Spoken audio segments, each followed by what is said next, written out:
It's the end of June and we're off in search of the second largest fish in the sea, the basking shark. We're staying on the island of Mull in the Scottish Inner Hebrides, and we'll be travelling to the smaller island of Col, where the baskers have been recently spotted. Let me introduce you to the group. Alex Mustard is a professional underwater photographer, and he's here on assignment for the 2020 Visions team, whose aim is to inspire people to become reconnected with the natural world through the power of imagery. J.P. Tronk, the jovial Frenchman and award-winning photographer. Keith Lyle, a photographer and a native Scotsman. Rumours abound that he was invited along as the translator for the group. That's me, Joe Horrocks, the token videographer for the trip. Hélène Caillot, another Frenchie whose usual haunt is diving in the slightly warmer waters off the south of France. Then of course there's Jimbo the skipper of the Sous le Crayon, Ruth the deckhand and excellent cook, and Mark Harding the trip organiser. The 2-hour trip to Col gives us plenty of time to catch up, and cameras come out to capture the stunning scenery of the islands.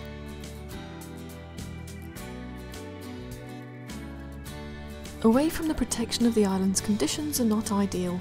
The air temperature is about 14 degrees C. The sea is dark and a little lumpy, making it hard to spot the telltale dorsal and tail fins that cut the surface when the baskers are feeding. 3 days go by with no joy, so we jump into the water to check the plankton levels amongst the dancing light beams that lead into the depths, and get buzzed by puffins skimming just above the waves. We take a break from the search and grab an opportunity for a dive in the shallow waters of one of the bays. A shadow in the lettuce weed catches my eye and turns out to be a baby lumpsucker fish hiding amongst the weed. The seabed here is covered with broken shells, and I guess this razor clam is about to be added to the pile. The crab has a broken claw and is having a little trouble, and thinks he can maybe crack it open with my dome port. Juvenile fish hide amongst the skirt and tentacles of a lion's mane jellyfish, immune to the stings and keeping safe from their predators.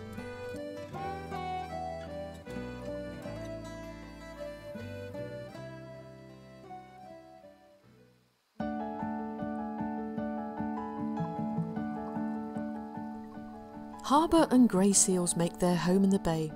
They're a little wary of divers to start with, as they're not used to divers being in the water with them. But if you hide near the weed and stay still, they'll come close to see what you're up to.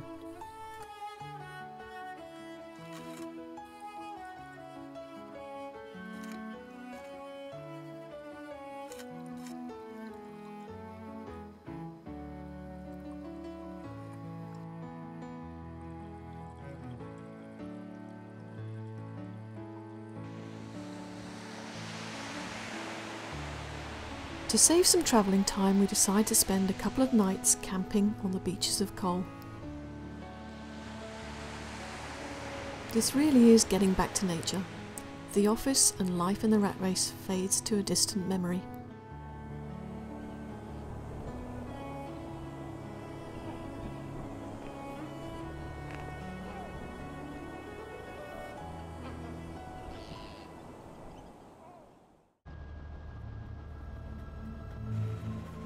Day 4 and we're back to searching for dark fins breaking the surface. Towards the end of the day our patience pays off, dry suits are zipped up and dark shadows appear out of the gloom. There are 4 basking sharks that are around 6 metres in length working the channel between Col and the lighthouse. This may be because the water gets shallower here and funnels the plankton into higher concentrations nearer the surface.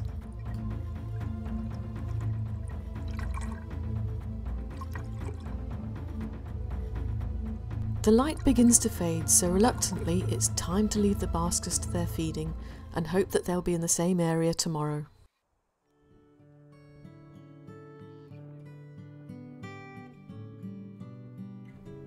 Time to fill our bellies with some good old tucker from the barbie, watched over by the ever-inquisitive seals.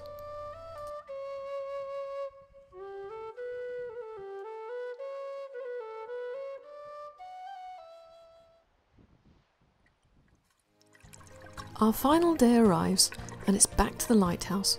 The Baskers are still here, and even better, a couple more have joined them. The Baskers are so intent on feeding that they ignore us and let us get a little closer to admire one of nature's great spectacles.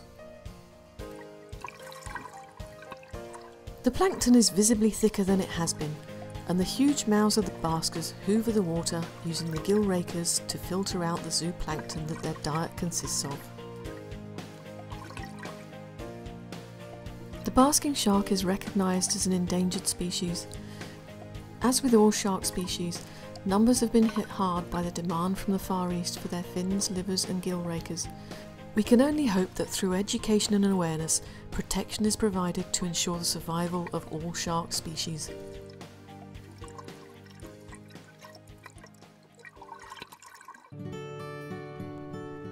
We head home with tales to tell of Scottish Baskers and the beautiful scenery and nature of the Inner Hebrides.